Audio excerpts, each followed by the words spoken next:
Peace and love to everybody. I have been gone for a while. I haven't made any videos. And this is going to be kind of a doozy of a video. I'm going to tell you about Mexico, Tijuana specifically. I made a couple videos about Tijuana before, but haven't been there for the last 6 months. I'm going to give you the real deal. And I'm saying this not in an attack on Tijuana, not to spread any negative news about Mexico, because I have come to love Mexico and the Mexican people especially more now, and understand them more now than I ever have in my life. I'm from a city where it's not a huge Mexican community like it is in California, Arizona, and Texas. So I never had real close contact and relations with Mexican people. But it's different when you go to ethnic groups' native land versus the land that they've migrated from, and the relationships and communication you have with them outside of home. So Mexico, Tijuana. Tijuana has been rated several years as the most violent city in the world. Donald Trump, your president, recently gave that recognition to Baltimore, Maryland. And as bad as Baltimore, you think Baltimore is, it's nothing compared to Tijuana in terms of violence and murder. It's like child's play in Baltimore, in Chicago, in Detroit, in New Orleans, Kansas City, St. Louis, Oakland. It's child's play compared to what goes on in Mexico every day, in Tijuana specifically, and other places in Mexico too. Not Guadalajara, but the famous tourist spot that jumped off in the 40s and the 50s, Acapulco. When I grew up, they talked about Acapulco Gold Reefer. They were supposed to be real good. But Acapulco is known as a tourist town. But in Acapulco right now, it's one of the more deadliest places in Mexico when it comes to murder. To give you for instance, I'm a statistic person. I pay attention to details when it comes to certain things. 2018, Chicago had 556 murders, somewhere in that ballpark, 550-something murders. New York about 270, and LA about 260. It's real close to that ballpark. The 3 largest cities in America in 2018 had little over 1,100 murders. Now, one murder is one murder too much, and most of them are senseless and doesn't justify taking the life of another human being. But to put it in perspective, what you think is bad and dangerous and terrible and out of control, New York got 20 million people in the metropolitan area. Chicago got over 10 million. Los Angeles got about 13 million. Tijuana got less than 2 million people. It's smaller than Kansas City, Missouri. In 2018, Tijuana had 2,518 murders, more than 2.5 times the total murders of Chicago, New York, and Los Angeles combined. In Tijuana, they have 7 to 8 murders every day, 365 days a year. That's the average. It was so bad a few years ago, and I read it again recently, they were killing people, hanging them from light poles, castrating them, and cutting off body parts. And children were seeing these horrible scenes as they went to school in the morning.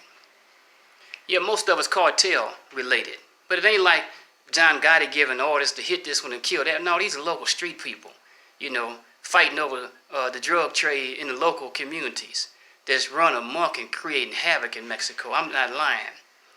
People wonder why they flee in these different countries. The same way in El Salvador, I'm sure, and in Honduras. The level of violence is something that we can't comprehend. I've been telling people for years as I travel and live in Ghana in West Africa that America's the most violent place in the world that doesn't have a declared war. I was wrong by a long shot. America don't compare with Mexico, and I'm sure Honduras and El Salvador either when it comes to murder.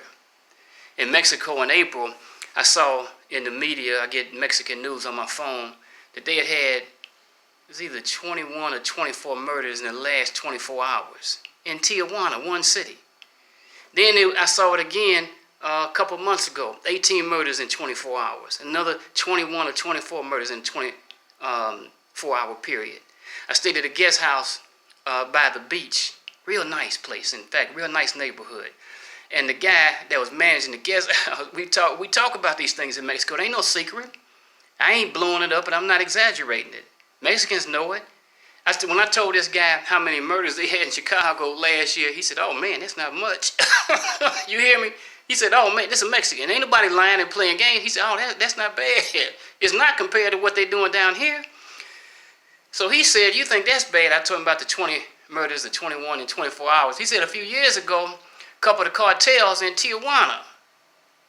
El Chapo ain't got the only cartel, and he ain't the only boss. And he ain't the only player in the game. They're all over Mexico. Different cartels run different cities. And I won't get into all that, but I'm just saying. So a couple cartels got to fighting in Tijuana. He said they was on the street for hours in a city park with Uzis and high-powered rapid-fire guns. He said they fought for hours, these different cartels. Police couldn't intervene, do nothing. 40 people were murdered. That's Mexico. That's Tijuana. You have to be careful there, you know. But on the other hand, here's the big contradiction. In all my travels around the U.S. and other places around the world, the places I've been so far, I have never met people as nice as Mexicans. I'm talking about friendly, warm, welcoming, supportive. You don't have to speak the language. They don't speak much English, most of them. But here's what I found from traveling. A lot of times when you're in a foreign country and you can't speak the language, people are not real patient with, once they understand you don't know what the hell you're talking about and you can't get the message across, some even turn their back and go on about their business, shopkeepers included. But in Mexico, even if you don't speak Spanish and they don't speak English, these people are patient and try to help you and understand what you're saying and work out. They're very patient, very loving, very kind people. I've never seen anybody so far that are nicer than Mexican people. I'm telling you the honest God truth. I love them. They're real nice people, real kind, real open, real friendly. But don't get involved in the wrong thing in Mexico because they don't play. So brothers, coming across the border, see, here's the thing. Yeah, a lot of people come across their border, and yeah, there's a lot of Americans live in Mexico. Yes, and been living there for a long time. In fact, more Americans live in Mexico retired than any other country in the world. Maybe more than all of them combined. There's a lot of them down there. And a lot of the brothers and other people too come over the border, and right in Zona Norte, they call it. That's the neighborhood right over the border where the red light district is. Fine Mexican women, young ones, standing 10 feet apart for blocks in front of bars, hotels, go-go joints, restaurants, on the street corner selling their commodities. And it's cheap. And yeah, so the brothers come over and the white guys and whoever else it is come over and they wild out, they call it. They go to the main one. I'll tell you in a minute. the biggest strip club there. Got a red building I can see. There's a hotel connected with it. Anyway, they come there and they spend a little money and they got the girls and they have a ball. And most of the time nothing happens. But don't come across the border dealing with these women, going to these clubs and acting crazy. Because as tough as you might think you are, you ain't coming strapped for the most part. And if you do that, you're a fool. Going to another country with weapons, you're a damn fool, in fact. That's what the problem is in Mexico right now. Most of the arms in Mexico come from America. They smuggling them in just like they smuggle drugs out. And America has made them an armed camp and the murders out of control. But if you go down there acting a damn fool, get to arguing over when they try to cheat you on the bar bill, which they will, overcharging this, that, and the other, whatever they're doing, and you act a fool, they'll act a fool with you. And they ain't scared of you because you're an American. Some places you go in the world, you're kind of protected if you're an American to a degree because people don't want that heat coming down on them if they violate you, if they do something to you. Not so in Mexico. They'll kill you just as quick as they'll kill a Mexican in Mexico and think nothing and won't think twice about it. That's the real deal. The murder thing is... So, let me tell you, some of you may remember Malcolm's grandson got killed in Mexico several years ago. I think he was 29 years old. Malcolm X's grandson was murdered right outside of Mexico City. I'm going to tell you my take on it, what I think happened. When it happened, I heard it in the news, and I'm shocked and I'm sad, and I feel bad for his family. They've had a lot of tragedy, and we all relate to them. They relate to the black nationalist movement anyway, and black history in America. We relate to it. So it was a shock. I was saddened by it. I'm hurt for his family. I met Malcolm's daughter in Ghana last year. In fact, one of his daughters, and so I got a chance to meet her. So something happened I'm going to in a little bit that made me reflect back on what happened to Malcolm's grandson. So I looked it up online, and this is what the story said online. They said that he and somebody else, an attorney or somebody, was in Mexico City. They meet a young woman on the street, and the young, fine Mexican woman talked him into going to a bar and having a few drinks. Well, there's nothing wrong with that. That's what you do when you travel. Men looking, you don't have to be looking for women, but you see them, they're there, they're available. They're nice. The men are attracted to women, just like women are attracted to men. So they go with this young Mexican lady to the bar, and they probably in there having a good time drinking and partying and hanging out. And I don't know how long they were there because the article didn't say. But when it come time to pay up, the bartender told Malcolm's grandson he owed $1,200. For what? He said $1,200. That includes the woman's company, the drinks, and the music. Now, they couldn't have drunk $1,200 worth of liquor and still been on their feet. They'd have been dead. They didn't have to say anything about sex with the woman. That's just her sitting there with them. And whatever band was playing, it wasn't just for them. It's for whoever's in the club. So if Malcolm is like most of us, we say, oh, you got to be out your so-and-so mind. You must be crazy. Probably something like that. I don't know. I wasn't there. But I'm just imagining. He may not have had $1,200. Probably didn't. And even if he did, who's going to pay $1,200 for a couple of hours if that's what it was, sitting up talking to a woman in a bar with a few drinks? Well, them not paying, and maybe they had an attitude about it. I don't know. But 3 of the people in the bar took him outside and beat him to death. Murdered him over that bullshit. Now, when I heard about it initially, I'm thinking, well, maybe that's the government conspiracy, maybe the feds or the CIA or somebody, because that's Malcolm's grandson. A lot of people probably thought that, but I don't think that now. I was in I was in Zona Norte with a good friend who's dead now, Mexican American. Went in there with him, and I had been in that area once before, just looking, peeping in and out, seeing what it looks like, when I first got into Mexico. So me and my friend Daniel Sanchez, we was trying to kill some time. He was trying to do a little business in the area with some other people. And so we go into, I'm following him, we go into this strip joint. Well, I don't know if it's a strip joint, go-go club or whatever, women dancing. So Daniel goes to the bar. He gets a Coke. I had just drank a Coke. I didn't want anything. It's in the daytime, about 1 or 2 o'clock in the afternoon. And so I'm just standing there. Woman on the dance floor dancing, real sexy, beautiful Mexican. Women sitting around in the club like they do when they're selling that commodities, One of them motioning, looking and winking. One of them come over to the bar and ask me, to go upstairs with her, and do the thing. And I'm just out of curiosity asked her how much. She told me, and I said, no, baby, I don't have no money. I'm just in here looking, just killing time, that's all. So I played it off.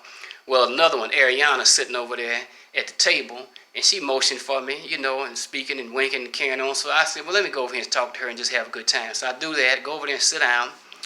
And I know I got to spend some money because that's what time it is. And I know the drinks are higher for the women than they are for the men. I learned that in Thailand. That's how they get their commission. I'm not mad at them. That's okay.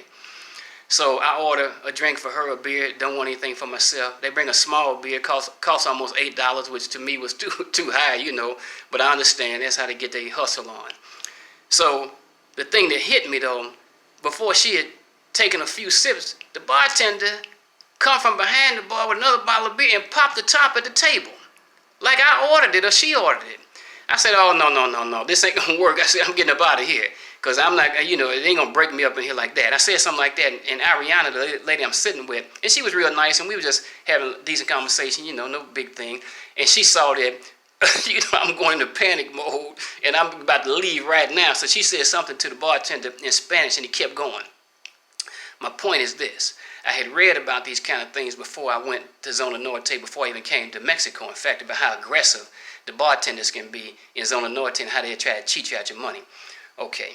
So that was a wake-up call and a warning for me. These people are very aggressive. I've been in Thailand for, I spent about 8 or 9 months altogether in Thailand. And it's the same, but it ain't that level of aggression in Thailand. You're dealing with the women when you go into the bars. And nobody's forcing, the drink's a little bit higher, but if you don't buy one, it's okay. Nobody's making you, there ain't no threat involved. But when that bartender came over there, the way he approached me was a threat involved, and I didn't like it at all, which is why I was getting ready to get up and leave, and I did leave. A couple more minutes after that, we got up and left, and that was the end of that. Mexico. The food is good. The prices are reasonable. In every place I have stayed, the people have been so warm and welcoming, the host families. I stay in those Airbnbs. And I mean, places immaculate, they're clean, they're well managed, and the people are just nice. Make sure everything that you have, you need. If you got any questions, ladies taking me to the store. One place I moved into, as soon as I moved there, she's taking me here and wouldn't let me give her anything. They're just nice and friendly people. I'm telling you, just warm and welcoming. And the sisters are beautiful, really. And they got the bodies like the sisters in the U.S. and like African women, Mexican women do. Not like Asians. Asians real thin, don't have a lot of body. They're cute, but they don't have much body. But the Mexican women got bodies like sisters. And on another note, this one here, I was at a restaurant eating, and a young Mexican girl, I didn't know how old she was. That was the second time I'd eaten there. I thought she was a little older, and we got talking. She told me she's just 18, so we just talking and hanging out, And she told me the first time she saw me, she saw this. And she thought, and this. And I had a necklace, a bracelet to match this. I wore the same colors. And she thought it was Jamaican, but she also thought this was protection, spiritual. Because in Mexico, just like in Cuba and Puerto Rico and Brazil, they practice forms of African traditional religion. In New York and Miami, same thing. And certain other places around the U.S. They call it Santeria, certain places. Some in the Black American community, they call it Ile Ife or the Orishas, but it's all the same religion disguised under different ways. And she was saying that her grandmother or her grandfather, this Mexican lady, was from, what's that Central American country they all go to, a lot of them, Dominican Republic. And she said, so black people, some of her ancestors, and she said she's always had an interest in that spiritual aspect, but her mother and them don't want her fooling with it. But it's everywhere in Mexico. You see the botanical stores and the incense and the this, that, and the other. People are connected different kind of ways. So anyway, that was fascinating and interesting, and we had some more conversation about this that I won't go into publicly, but it was a spiritual connection that we made. So I'm just saying that to say about the Mexican people, very nice and friendly, warm and welcoming. Okay, the murder rate, it ain't nothing to be played with. I saw some place, place called Rayon, I think. Rayon, I don't know where it is, somewhere in Mexico. I've read this in Mexican news. The people don't come out on the street after 7 o'clock at night because the cartels are so tough and the murder thing is so tough. They don't come out at night after a certain time. Found out later from a doctor who lived on the same property I was living on, young doctor. His father lives in some place called Reynosa.